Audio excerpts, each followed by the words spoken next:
Bonjour, je suis Philippe Massoubre, bienvenue sur le blog Utips Business. Aujourd'hui, j'aimerais vous parler de l'exemplarité et du management. Et surtout, commencer par un préalable, c'est-à-dire définir ce que n'est pas l'exemplarité, car de nombreuses confusions en la matière souvent prévalent, et ceci au détriment de la bonne gestion de ressources humaines. Donc la première chose que je voulais dire à propos de l'exemplarité, c'est que l'exemplarité n'est pas le fait de pouvoir faire le travail d'un employé, ou d'un subalterne ou d'un collaborateur. L'exemplarité pour moi se situe à un autre niveau. Pour ce faire, il y a, pour les tâches à accomplir, il y a la notion de délégation. Et la notion de délégation, en fait, est là pour suppléer, finalement, donner, on va dire, aux dirigeants eh bien, plusieurs mains pour accomplir des tâches qu'il ne peut pas effectuer lui-même. Donc, le fait qu'un dirigeant ne soit pas capable d'accomplir une tâche qui est dévolue à un employé n'est pas en soi un manque d'exemplarité, loin s'en faut. Pour moi, ça relève de la bonne gestion, c'est-à-dire ce qu'on disait avant, la délégation. Non, en réalité, pour moi, l'exemplarité, c'est sur le plan éthique. Et c'est là où il est important, je dirais, au-delà des compétences techniques, au-delà de l'objet d'une entreprise, au-delà de ce qu'accomplissent les collaborateurs, au-delà de toutes ces considérations, il y a l'ADN de l'entreprise. Et finalement, quel est cet ADN et comment se transmet-il? Mais aussi, cet ADN est-il compatible avec un référentiel éthique? Alors quand on parle d'éthique, attention, je vois d'ici quelques-uns sourciller en disant mais qui est là pour définir l'éthique? Eh bien en réalité, on peut quand même se retrouver autour de grandes valeurs.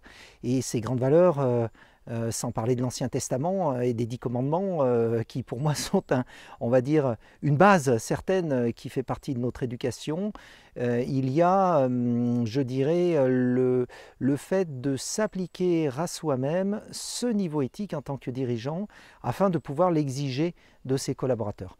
Et là, on touche un point très important qui pour moi est fondamental, à savoir l'entreprise a-t-elle une éthique? Et cette éthique est-elle correctement diffusée au sein de l'entreprise? Et dans quel but?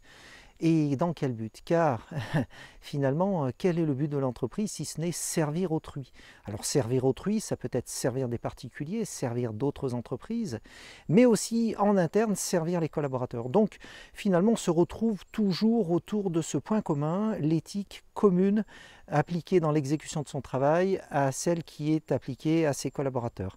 Et là, effectivement, on peut véritablement parler d'exemplarité si vous-même, en tant que dirigeant, appliquez quelques grands principes éthiques et que vous les diffusez sans état d'âme et que vous les déclinez, c'est-à-dire que non seulement vous les diffusez, vous les affirmez, mais vous les mettez en pratique. Et ceci dans votre quotidien, au niveau de votre comportement journalier, votre comportement de dirigeant se doit d'être irréprochable. Sinon, eh bien, vous allez droit au conflit, vous allez droit à la contestation, vous perdez votre légitimité et finalement, même si vos collaborateurs restent dans l'entreprise, ils le feront par pur intérêt et quitteront l'entreprise dès qu'ils le pourront, parce que votre niveau d'éthique ne sera pas en accord avec le leur. Ils ne mettent pas forcément des mots là-dessus, c'est simplement une impression générale qui se dégage de votre comportement. Donc vous avez intérêt finalement en tant que dirigeant à vous regarder dans la glace et à essayer de parfaire le diamant qui est en vous. Voilà, c'était Philippe Massoubre pour le blog Utips Business. Je vous dis à très bientôt. Au revoir.